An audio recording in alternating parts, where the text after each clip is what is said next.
¿Está pensando Pedro Sánchez en un adelanto electoral? Es lo que cree tanto en público como en privado el Partido Popular, que ya ha puesto en marcha toda su maquinaria en vistas de un posible adelanto de los comicios. Todo por esa batería de medidas pensadas para los jóvenes, para los pensionistas y también para los trabajadores públicos, pensadas para 23 millones de posibles electores. ¿Son medidas electoralistas? Lo vemos aquí en Barra Libre. Comenzamos.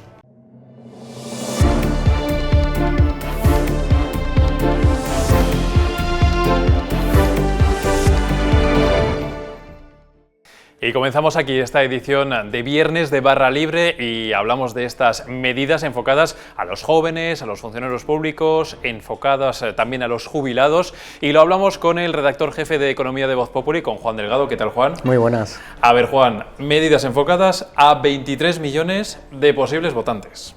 Pues sí, en esta ocasión sorprende bastante que el Gobierno ha aprobado otra partida de gasto récord en los presupuestos, mayor incluso que la aprobada para 2021.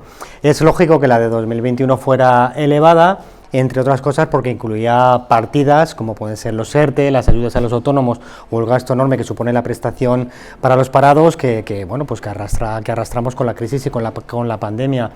El Gobierno en 2022 podría haber intentado ajustarse un poquito el cinturón, descender ese techo de gasto, pero ha optado por tirar un poco la casa por la ventana y aprobar medidas que van dirigidas a caladeros de voto que son muy tentadores, como pueden ser los jubilados, los pensionistas y sobre todo los jóvenes, tanto los que ahora están ya en el mercado laboral como los que se incorporan a partir del año que viene, cuando cumplan 18 años y se conviertan en futuros votantes. A ese estrato de la población van dirigidas medidas tan polémicas como son el cheque de ayuda al alquiler o el bono cultural. Claro, es que estamos hablando de subidas de salarios, de cheques, de bonos, en fin, de todo tipo de medidas que tienen un gasto evidentemente muy grande. Hablamos de 23 millones de posibles votantes, hablamos de 23 millones a los que puede beneficiar todas estas medidas. Esto lo que hace es disparar el gasto público para 2022. El gasto está disparadísimo y ahí el Gobierno se escuda y se defiende a la hora de defender ese techo de gasto tan elevado en la partida importante de fondos europeos que va a recibir a lo largo de 2022. Que sea el cuento de la lechera o no, ya lo veremos. En cualquier caso, lo que ha hecho la ministra Montero es introducir una partida de 27.000 millones de ingresos que en teoría vendrán a fondo perdido procedentes de Europa, ¿no? de nuestros socios europeos. Ojo, que el dinero que nos presta Europa siempre es a cambio de hacer una serie de deberes, ¿no? Es decir, recordemos que el Gobierno tiene que sacar adelante una reforma laboral, una reforma de las pensiones, y de eso va a depender que el Gobierno pueda cuadrar los presupuestos y usar esos 27.000 millones que hoy nos contaba en la rueda de prensa la ministra Montero. Claro, Juan, Bruselas, por una parte, exige también una serie de medidas, de reformas, como las que estabas documentando, pero no solo eso, sino que Bruselas también, cuando da dinero, no es para lo que tú quieras, quiero decir, te lo tienes que gastar en ciertas cosas, sí, ¿no? Y en eso, y aparte que, claro, estamos hablando también de una financiación y un gasto público tremendo, la pregunta es, ¿todo esto cómo se va a pagar? Sí.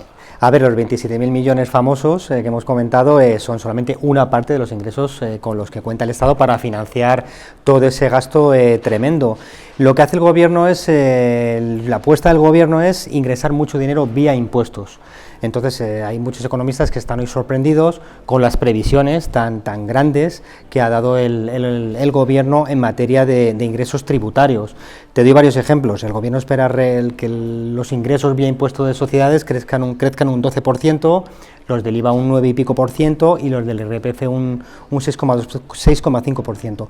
¿Qué quiere decir todo esto? Que el Gobierno espera que va a haber una recuperación con muchísima fuerza de la actividad empresarial y sobre todo del consumo, ¿no? Eso explica que las previsiones de ingresos, tanto de sociedades como del IVA, sean tan elevadas. La realidad nos demostrará, y el futuro, si el Gobierno tiene razón o de verdad era un cuento de la lechera. Bueno, previsiones de ingresos muy elevadas, lo habíamos visto también en los últimos días, como tienen unas previsiones económicas por encima de lo que creen la mayoría, digamos, de organismos. En fin, ¿cómo es el cuento de la lechera? Bueno, el Gobierno hoy ha insistido en que va a cumplir las previsiones de crecimiento en 2022. Entonces, de ese crecimiento, que es mucho más, según el gobierno, mucho más elevado de lo que dicen la mayor parte de las casas de análisis, va a depender que se cumplan, que puedan cuadrar los presupuestos, ¿no? Que se cumplan las previsiones de ingresos. Bueno, pues solo hay una forma de saberlo y es esperar a ver qué nos depara el tiempo y si realmente el gobierno es capaz de cumplir con sus compromisos y si realmente se cumplen con esas previsiones. Muchas gracias, Juan. Gracias a vosotros. Medidas enfocadas, lo hemos visto, a 23 millones de posibles electores que además van a disparar el gasto público. Enseguida vamos a ver qué es lo que opina y cómo está actuando al respecto el Partido Popular, pero primero queremos saber la opinión de aquí, de este periódico, de Voz Populi, y lo vemos con el adjunto al director, con Alberto Pérez Jiménez. ¿Qué tal? ¿Qué tal? A ver, la pregunta es muy sencilla. ¿Tú crees de verdad que el Partido Socialista está pensando en un adelanto electoral? ¿Es lo que está ahora mismo en la cabeza de Pedro Sánchez?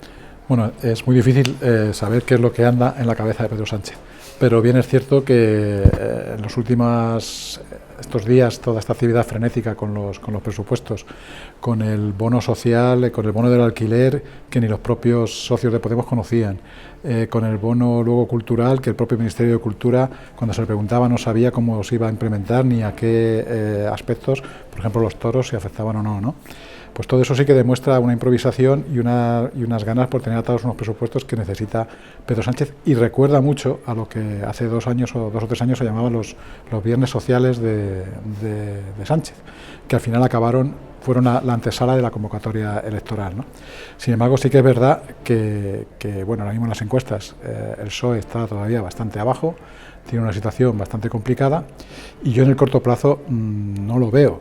Pero sí que todos estos movimientos, desde luego en los mentideros de la capital, en el ambiente se palpa que esto sí que puede ser un movimiento o los primeros movimientos hacia ese adelanto electoral. Pues Alberto Pérez Jiménez, adjunto al director de Voz Populi, muchas gracias por esta opinión. Muchas gracias a ti. Chao. Bueno, ¿son medidas electoralistas o no son medidas electoralistas? El Partido Popular, de puertas afuera, dice que sí, pero es que resulta Jesús Ortega, compañero de Voz Populi, que de puertas hacia adentro también lo piensa así y está actuando en consecuencia. Así es, cargos del partido dicen que nadie aprueba un bono vivienda, un bono cultural, pensando en conseguir réditos electorales a 2 años vista, que esto lo está haciendo Pedro Sánchez en un momento en el que la vacunación está ya sobrepasada el 80%, van a sacar adelante los presupuestos y estas medidas más de tipo social que, digamos, ascenderían al Partido Socialista si hubiera ese adelanto electoral, que puede ser un momento obvio, teniendo en cuenta que la economía en los próximos meses pues, van a dar datos negativos, y sería una oportunidad para el Partido Socialista de adelantar elecciones, siempre en opinión del Partido Popular, que ha empezado a activarse de cara a ese posible adelanto. O sea, el PP que se activa de cara a un posible adelanto electoral, porque es lo que cree que puede pasar, es un escenario que el PP ve absolutamente factible, por eso se activa. ¿Y exactamente de qué manera se activa? ¿Qué es lo que está pidiendo, digamos, la cúpula al partido? Bueno, el propio Pablo Casado siempre ha interpretado esa Convención Nacional del Partido Popular como el punto de partida a esa precampaña electoral.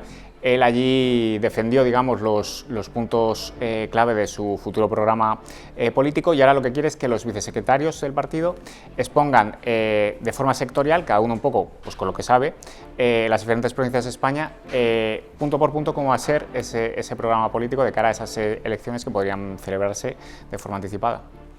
Y bueno, Jesús, hay que decir una cosa, que es que, claro, se están preparando desde el Partido Popular, lo estamos escuchando, para unas elecciones anticipadas a nivel general en España, pero también está preparando el Partido Popular pues, elecciones en algunas autonomías, como pueda ser el caso de Andalucía, como pueda ser el caso de Castilla y León. De hecho, en Andalucía, hay que decir que nuestro compañero Jesús Ortega, ya tú esta misma semana nos contabas que el PP estaba preparando su congreso para las próximas semanas, y dicho y hecho, porque poco después de que tú lo publicaras, resulta que el PP anunció su congreso en Andalucía, en este caso, donde Juanma Moreno se vuelve a presentar a la reelección.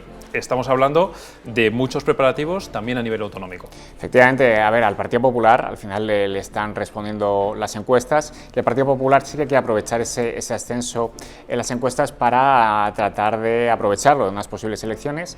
Es verdad que como contábamos el otro día, ¿no?, en Andalucía está por ver si salen adelante los presupuestos, si Vox apoya o no esos presupuestos, y está la oportunidad de provocar ese adelanto electoral. Pablo Casado quería activar el Congreso Regional de Andalucía justo después de la convención, y Juanma Moreno esta misma semana ha confirmado que se va a celebrar el próximo mes de noviembre en Granada. Pues así está el panorama político, ya lo ven, con congresos, con un posible adelanto electoral ya flotando ahí en el ambiente. Jesús Ortega, muchas gracias por tu información. Muchas gracias. Y con esto concluimos esta sesión, esta edición de Barra Libre. Como siempre, muchas gracias por haber estado con nosotros y volveremos con más contenidos.